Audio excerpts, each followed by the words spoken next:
What's going on, everybody? My name is Chris, and this is my channel. So, today on this beautiful, beautiful South Dakota July day, it's like 75 degrees, man. It's perfect. I could not have asked for a better day. We are headed up to Vern ID Motoplex because today Vern ID Motoplex, which is the local Indian dealership, they deal Kawasaki, Honda, Triumph. They also do like Sea-Doo, Polaris, a bunch of other brands.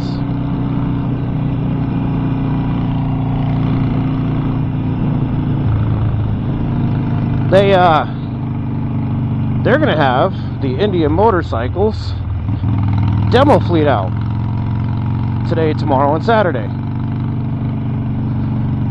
So I figured, what better opportunity than to ride up and test ride a brand new Indian. So this guy's awesome, though, warning me about a bump. So let's fast forward, get up to Vern ID Motoplex and see what they got going on.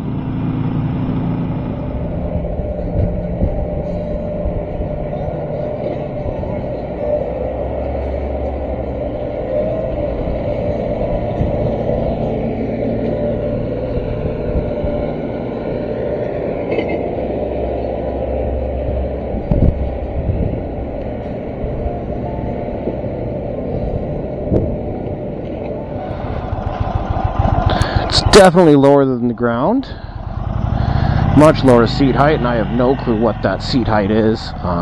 Don't ask me, I don't know all the specs for this thing. It's got the 111. It has got the,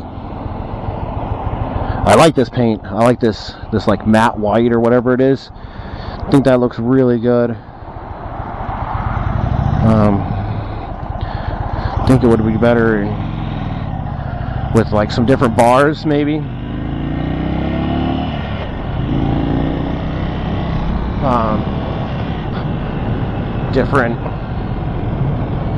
Different bars would do it.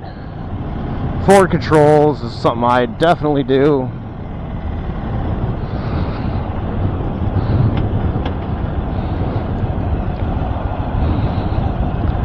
The brakes feel amazing.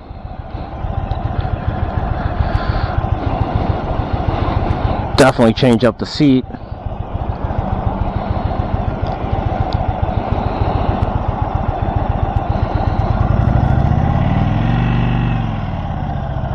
He used to wear this clutch releases.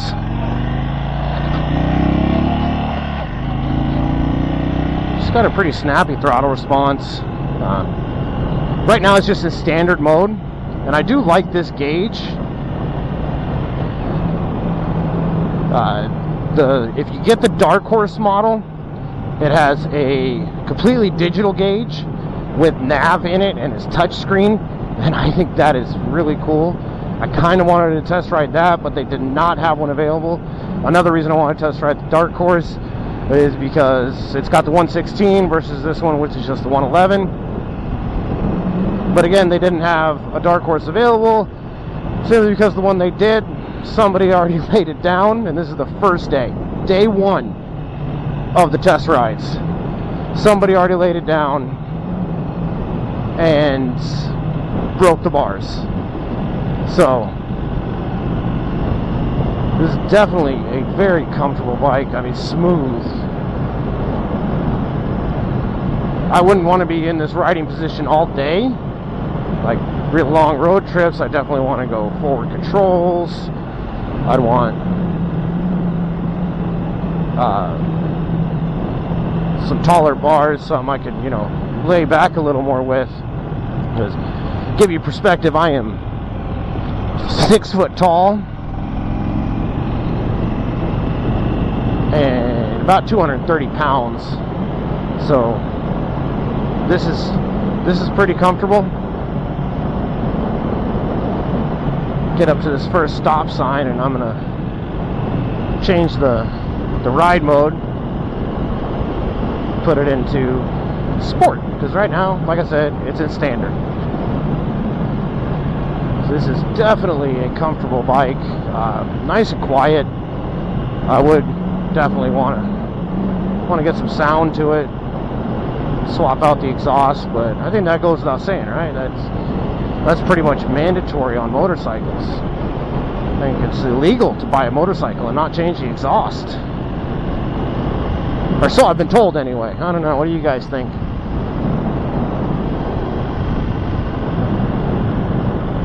I do like that I don't have an air cleaner pressed against the inside of my leg. It is a windy day out today, but it is gorgeous temperature. And this Chief is just, I like it. I like how smooth it is, how it rolls on the power, real smooth. Another feature you get with the Dark Horse versus the standard Chief is you get cruise control, which was another thing that I just absolutely wanted. So let's see if I can get this into sport mode. Alright, sport mode it is. Thought I wasn't in first gear, and it was all because I hadn't let the clutch out far enough. Oh yeah.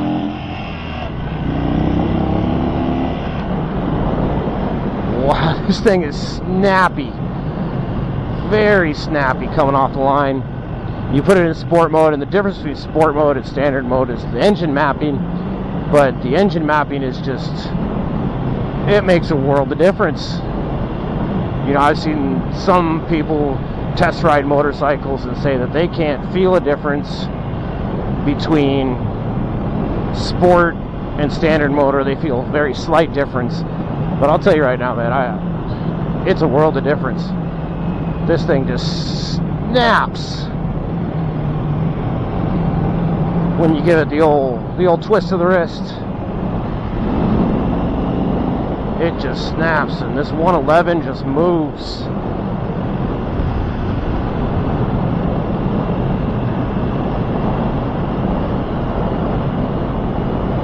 It is.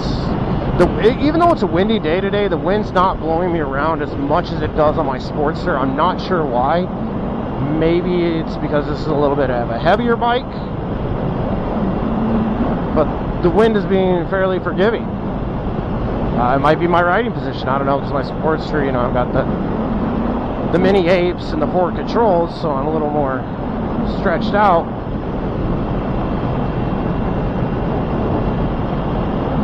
This thing just snaps.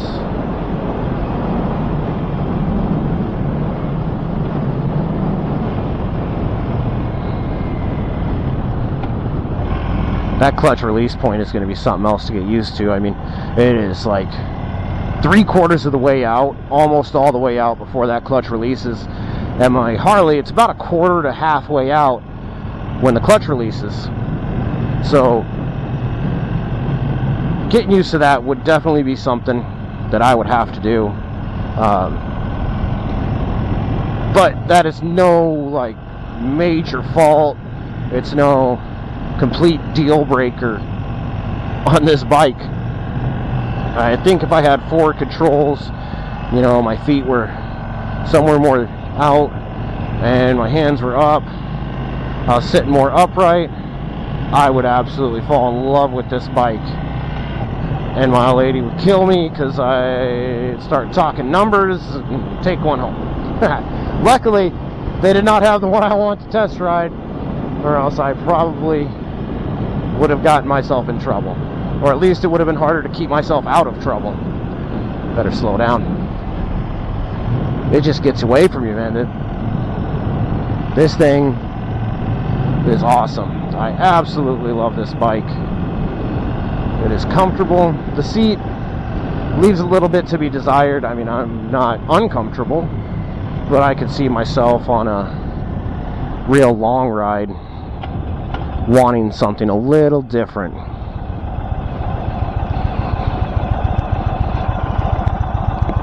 So let's see what we got here. I'm going to wait until after this car and then see about giving her the beans.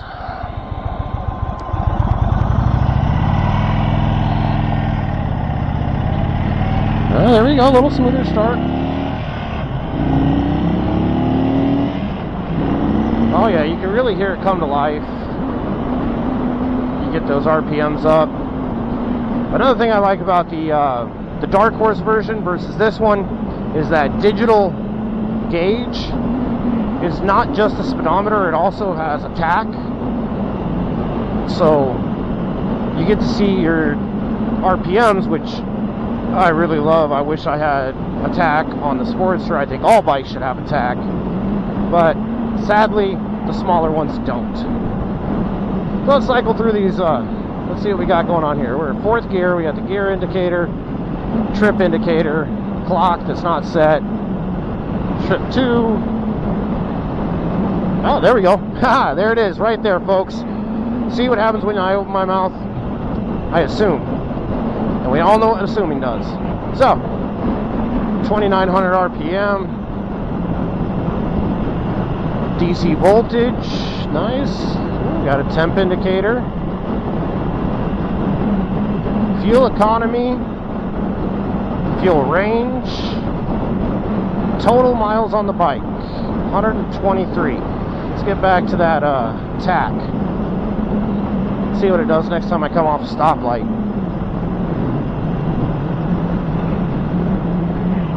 I do like, and then on the other handle, I got a little trigger right back here that cycles between the cylinder deactivation. I can turn that on or off.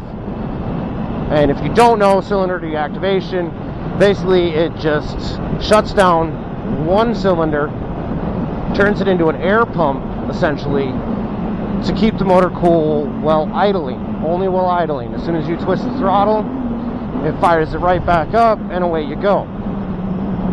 Which I think is a cool option. I don't know why you'd have to have both cylinders firing while you're sitting at a stop. If some engineer who's a million times smarter than I am figured out that this is perfectly healthy for the motor, and actually will be better for the motor because now it's cooling it, hey man,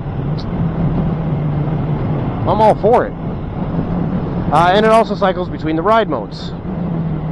The ride modes are standard, sport, and touring. Right now I've got this little guy in sport mode, and it is a blast. Like I said, man, the throttle response is just awesome.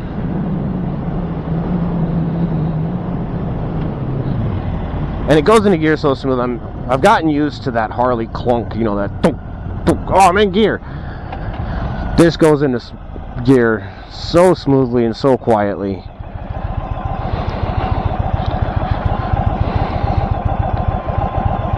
And for stance, I mean, I don't know what the seat height is on this bike, but like I said, I'm 6 foot tall. I have a 32-inch inseam, and I am flat-footed with my knees slightly bent. So it is more than comfortable. I could easily see somebody who's 5'6", 5'5", maybe riding this thing, no problem.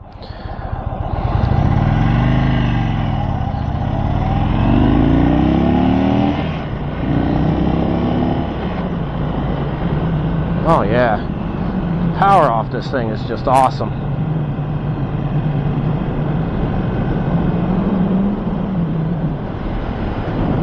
Now I really want to ride around on that 116. I want to see the difference between the 116 and the 111.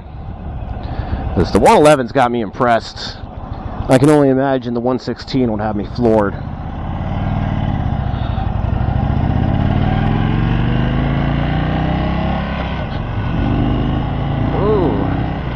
It would probably take me some getting used to get some smooth shifts on this bike.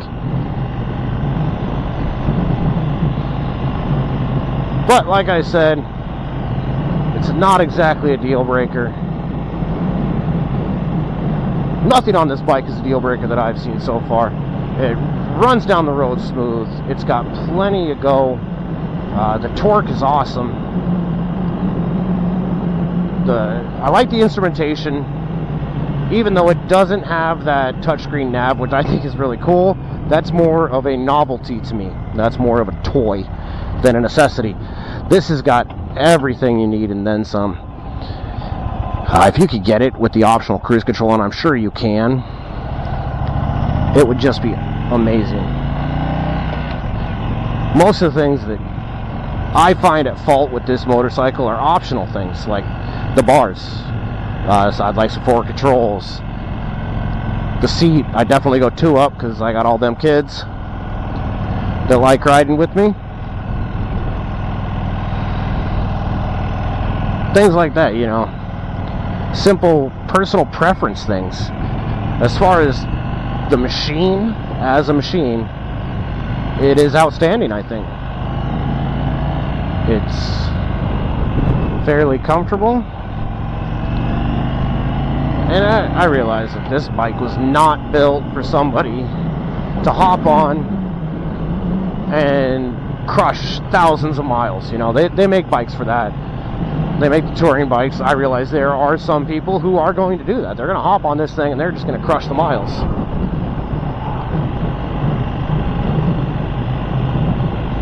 So the seating position, the rider ergonomics are more set up for, you know, bombing around town, hitting some poker runs maybe, just having a blast. They're not set up for that long 1,500 mile ride to wherever you're headed.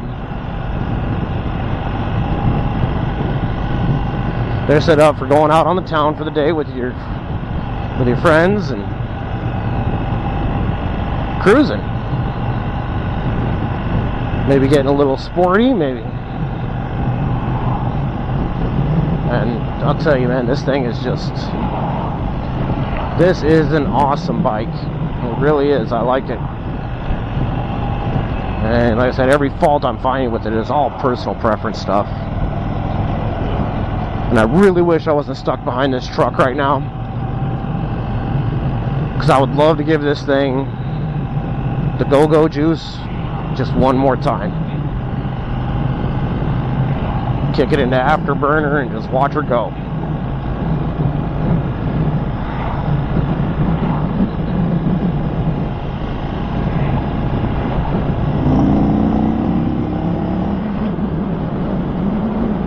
Oh, man, she just gets up and goes, doesn't she? It is an amazing bike. And later we're going to be hitting up that place, J&L Harley Davidson.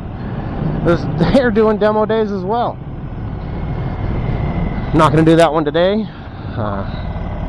Kids, obligations, things like that. I only got a little bit of time. But I will get to that one.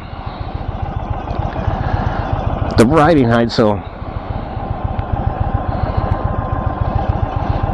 riding height is just pretty decent riding height. I mean, I'm not stretched out. My Sportster is taller, so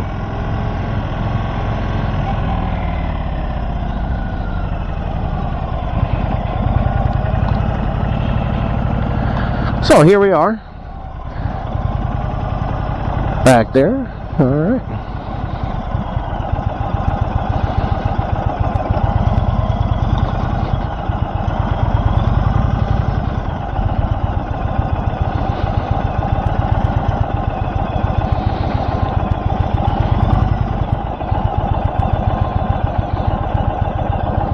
Easy to find neutral, easy to find the kickstand. And let's see, kill switch. Alright. So, the Indian Chief. That bike. I definitely like that bike.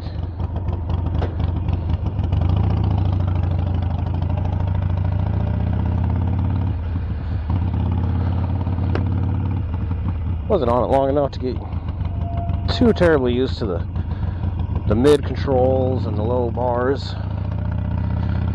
definitely got a more aggressive riding position than this, but it is a lot snappier than this little 1200 Sportster. And oh my god, I want one.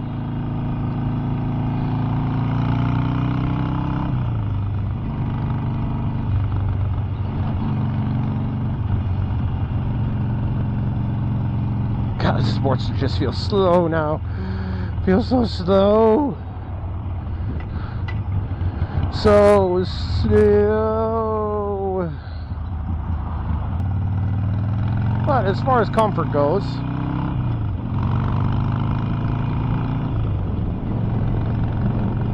the Sportster is definitely more comfortable.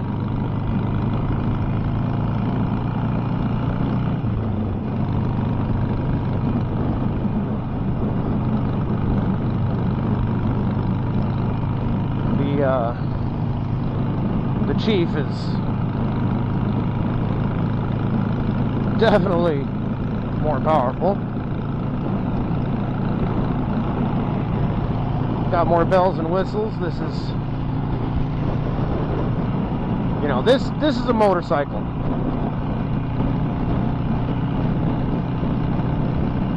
That's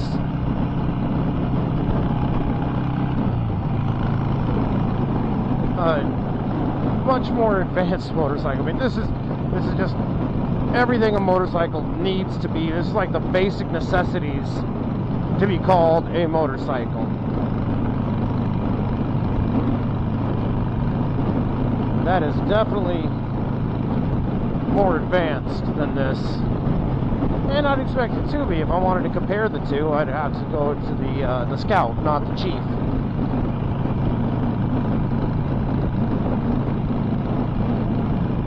But I do believe, folks, that motorcycle is definitely an excellent bang for your buck.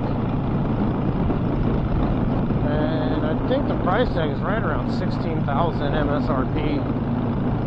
So it's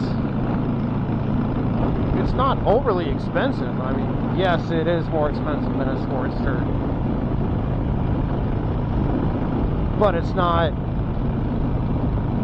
you know, Chieftain big touring bagger expensive.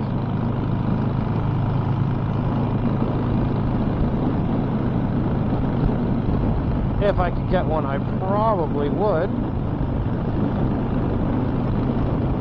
but financially it just doesn't make sense right now. We got other plans in our family financially, so I'll just keep riding this old girl.